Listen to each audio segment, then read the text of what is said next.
So చాలా కాన్ఫిడెంట్గా కనిపించారు ఆ రోజు మీరు, గెలుస్తామని అనుకున్నారు. సరే ఎనీవే కాబోయే ముఖ్యమంత్రి అన్న ఒక లైన్ తీసుకున్నారు వాళ్ళు. రకరకాల ముఖ్యమంత్రి కొడుకు ఆయనే అని, మొత్తం ఆయన కనుసన్నలోని రాష్ట్రం నడుస్తుంది అధికారంలోకి వస్తే అని, ఇట్లాంటి ఈక్వేషన్స్ ఏమైనా కొంత పనిచేసి ఉంటాయేమో.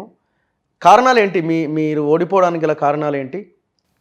ఖచ్చితంగా మీరు అన్నట్టు ఏం సార్ అంటే వాతావరణం అంతా కూడా కాంగ్రెస్ పార్టీకి నాకు అనుకూలంగా ఉండే. రాష్ట్ర వ్యాప్తంగా కూడా కాంగ్రెస్ పార్టీ గాలి వీచింది. అంతేకాకుండా నా కాంగ్రెస్ పార్టీ గాలితో పాటు నా పైన సింపతి కూడా ఉండే. అవును. జనానికి చాలామంది సింపతి ఉండే. పాపం 3 సార్లు ఓడిపోయిండు, ఈసారి గెలిపిద్దాం. ఇంకోటి అరాచకాలు అక్రమాలు ఎక్కువ ఉన్నాయి, అందుబాటులో ఉండడు. మహేందర్ రెడ్డి గారు సౌమ్యుడు, అందుబాటులో ఉంటాడు, కాబట్టి ఆయనకు అండగా ఉందామని చెప్పి ప్రజలు చాలా రకాలుగా నాకు అనుకూలంగానే ఉన్నారు. చిట్ట చివరిగా లాస్ట్ 2-3 రోజులలో తనకున్న అంగబలాన్ని, అర్ధబలాన్ని అన్నింటిని కూడా ఆయన ఉపయోగించి, అధికార బలాన్ని కూడా ఉపయోగించి ఆయన తన ప్రయత్నాన్ని ఎలక్షనీరింగ్ ఏదైతే ఉంటుందో ఆ ఎలక్షనీరింగ్ను ఉపయోగించిండు ఆయన.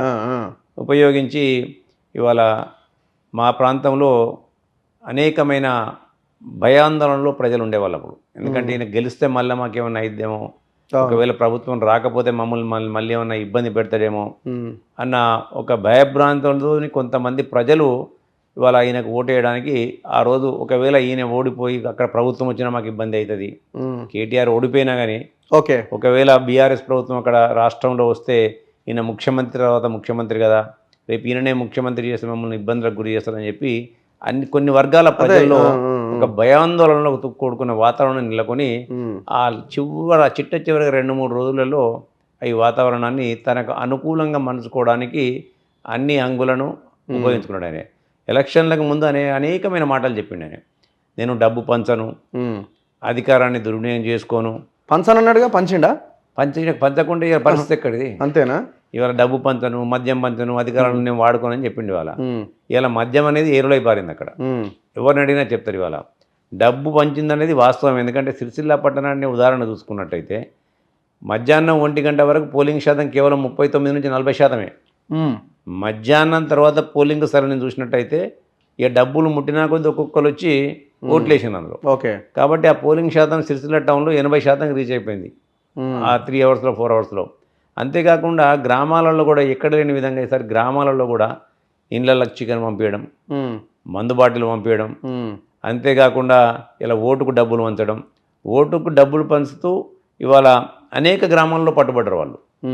అయినప్పటికీ కూడా అధికారులు వాళ్ళపైన ఎటువంటి చర్యలు తీసుకోలేదు. మేము చెప్పినప్పుడు కూడా పట్టించి ఇచ్చినప్పుడు కూడా, ఎందుకంటే ముఖ్యమంత్రి గారు, పోలీస్ ఆఫీసర్లు, పార్టీ, కాబట్టి ఇటువంటి అనేకమైన అక్రమాలకు అవినీతికి పాల్పడి ఇవాళ నయాన్నో భయాన్నో అక్కడ ఉన్న ఇండిపెండెంట్ క్యాండిడేట్ను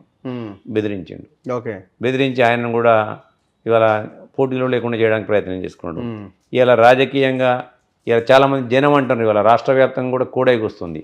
బీజేపీ వాళ్ళకి బీ టీమ్గా పనిచేసి అక్కడ ఒక పద్మశాలి సామాజిక వర్గానికి చెందిన వ్యక్తికి టికెట్ రాకుండా అడ్డుకొని కేకే మహేందర్ రెడ్డి కాబట్టి స్థానికేతరులు అయినప్పటికీ కూడా స్థానికేతర అభ్యర్థిని తీసుకొచ్చి, రెడ్డి సామాజిక వర్గాన్ని తీసుకొచ్చి అక్కడ నిలబెట్టి ఓట్లు చీల్చడానికి ఆయన ప్రయత్నం చేసి అందులో కొంతమేర సఫలీకృతుడని చెప్పి, అదే మాదిరిగా ఇవాళ బీఎస్పీ పార్టీ నుంచి కూడా ఓ క్యాండిడేట్ని, పక్కనున్న క్యాండిడేట్ని తీసుకొచ్చి ఇక్కడ పెట్టిండని చెప్పి ఇలా అనేకమైన అనుమానాలు ప్రజల్లో ఉన్నాయి. ఇవాళ